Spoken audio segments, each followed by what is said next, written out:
आज्ञा लेकर के उत्तराखंड की ओर तपस्या करने के लिए चले गए।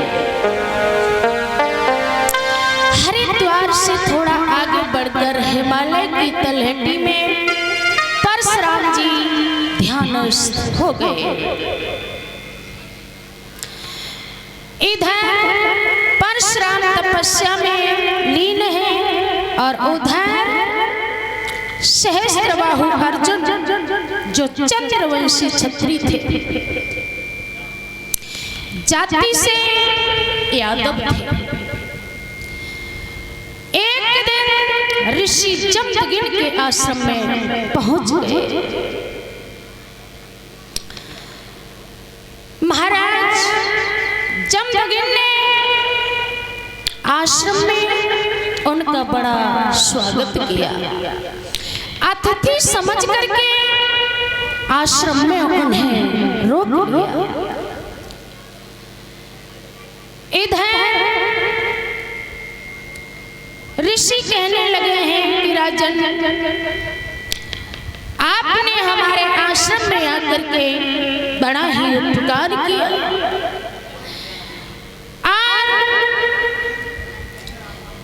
घर में अगर कोई अतिथि आ जाए तो बड़ा सौभाग्य होता है।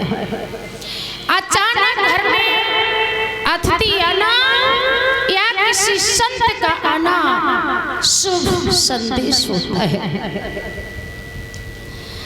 संत ने आसन प्रदान कर जल पिलाया है और कुशल प्रशंसा पूछने के बाद जमदग्नि सहस्त्रबाहु के मध्य में सत्संग शुरू हो गया। हेलो, कृपया ध्यान दें, कथा में जो दान आया है 351 रुपये श्रीमान मनोज भोजपुर और 151 रुपये श्रीमान सतपाल यादव जी जो सरनऊ के रहने वाले हैं, श्रीमद् भागवत में दान करते हैं। भगवान इनको सद्बुद्धि प्रदान करे। बोलिए वृंदावन बिहारी लाल की। तालियां बजा दिया करो माता।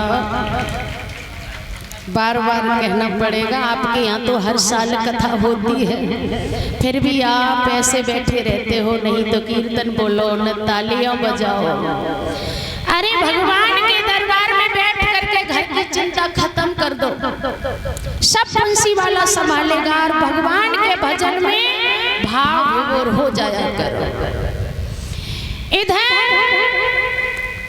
सहस्त्रबाहु अर्जुन और ऋषि जमदग्नि के बीच में सत्संग हो गया। सत्संग जब होने लगा है तो इधर जमदग्नि से सहस्त्रबाहु अर्जुन ने एक प्रश्न कर दिया कि मुनिवर,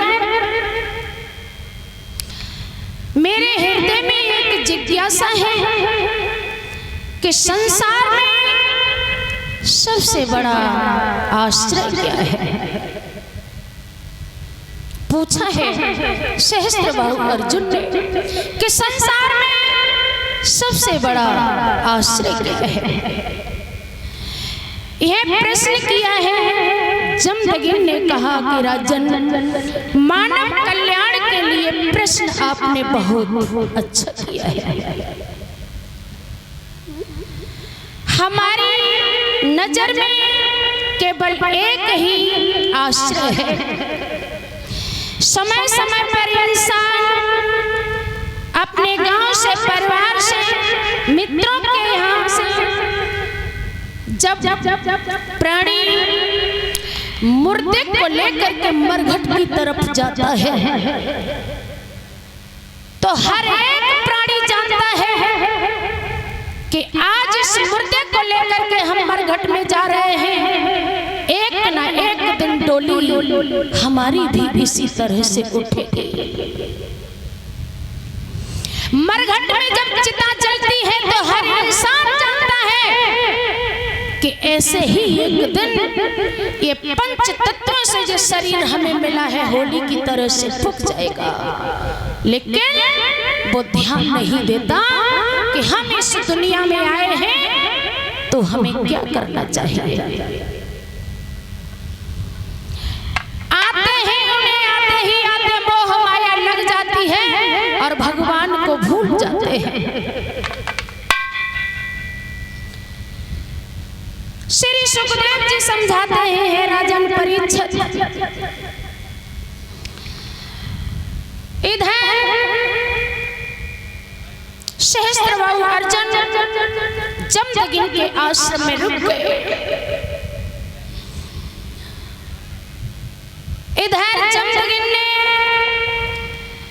प्रार्थना की है कि बताओ राजन, आपको भोजन में क्या लेना है? कहा, ऋषिवर आपकी जैसी आज्ञा हो। महाराज ने कहा कि आप हमें भोजन जैसा चाहो करा सकते हो। ऋषि जमदग्नि के आश्रम में एक कामधेनु गाय रहती थी जो इंद्र ने ऋषि को दी थी। इधर ऋषि जमदग्नि गौ माता से प्रार्थना करते हैं कि माता, आज ये अतिथि आपके आश्रम में रुके हैं, इनके भोजन की व्यवस्था करना आपका फर्ज है।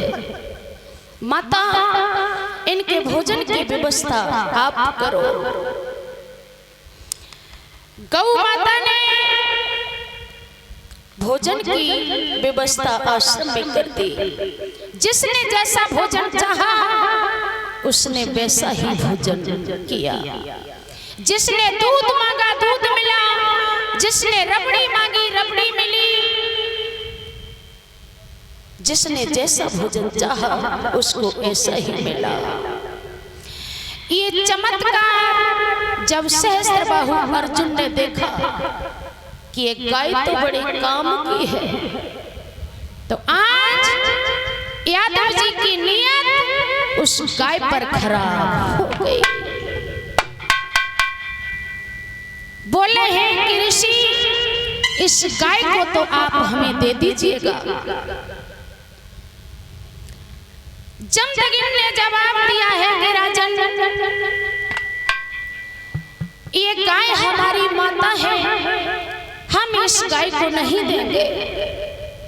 सहस्त्रबाहु अर्जुन कहने लगे हैं कि ऋषिवर, ये गाय तो आपको देनी पड़ेगी।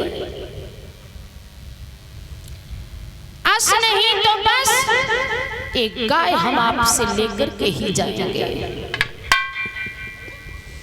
जमदग्नि खड़े हो गए, कहने लगे कि राजन, तुम हमें धमकी दे रहे हो। अगर तुम हमें मार करके गाय ले जाना चाहते हो तो ले जा सकते हो, लेकिन ध्यान रखना, ये खबर अगर मेरे बेटा परशुराम को पता चल गई तो तुम्हें यहाँ से जीता नहीं जाने देगा। सहस्त्रबाहु अर्जुन कहने लगे हैं कि ऋषिवर, ये गाय तो मैं लेकर के ही जाऊंगा। इधर सहस्त्रबाहु अर्जुन और जमदग्नि के बीच युद्ध होने लगा। भक्तों, सहस्त्रबाहु अर्जुन ने जमदग्नि को उस आश्रम में मार दिया और जैसे ही परशुराम की माता ने अपने पति की लाश को देखा, रोने लगी। कहने लगी है कि सहस्त्रबाहु अर्जुन, तूने अच्छा नहीं किया। इधर सहस्त्रबाहु अर्जुन आगे बढ़ते हैं और जाकर के कामधेनु गाय को पकड़ लिया।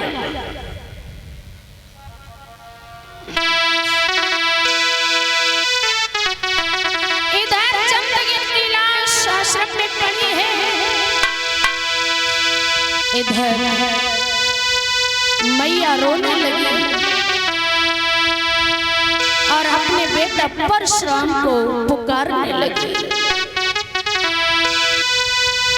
कहने लगी है कि लाला, तेरे वध करके ये पापी सहस्त्रबाहु अर्जुन कामधेनु गाय को लेकर के चला गया। और माता जब चीखने लगी है उस आश्रम में,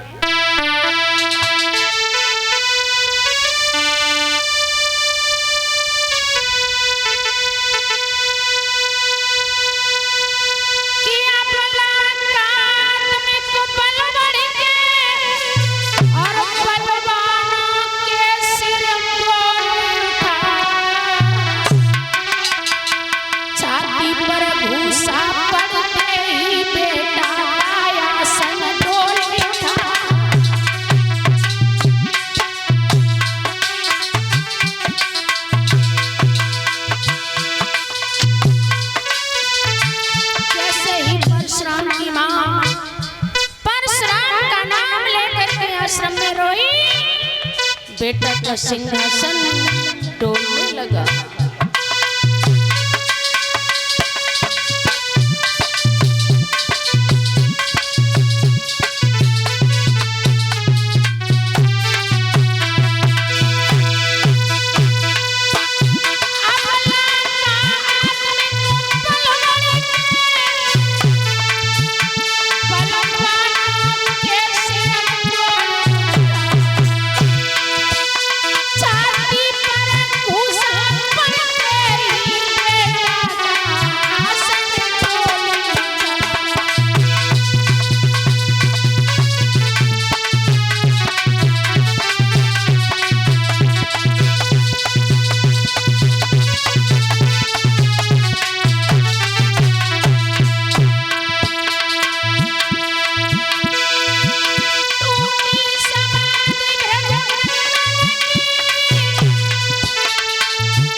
और क्या हुआ?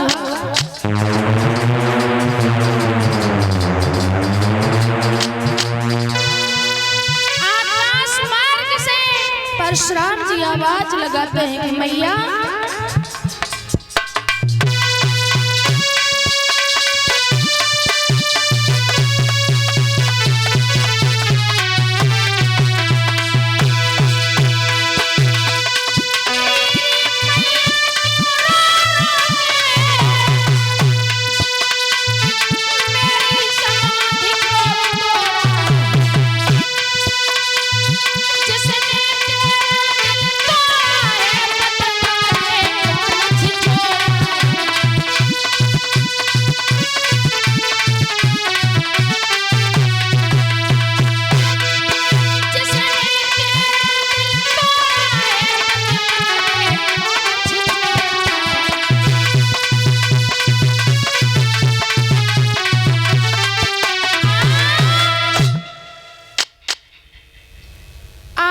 शेर अपने आश्रम में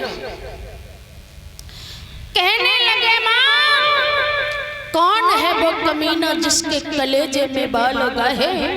कौन है वो मां जिसने वो बहादुर पैदा किया है? बताओ मां, तेरी आंखों में आंसू? अरे मां, तेरी आंखों में आंसू मैं नहीं देख सकता।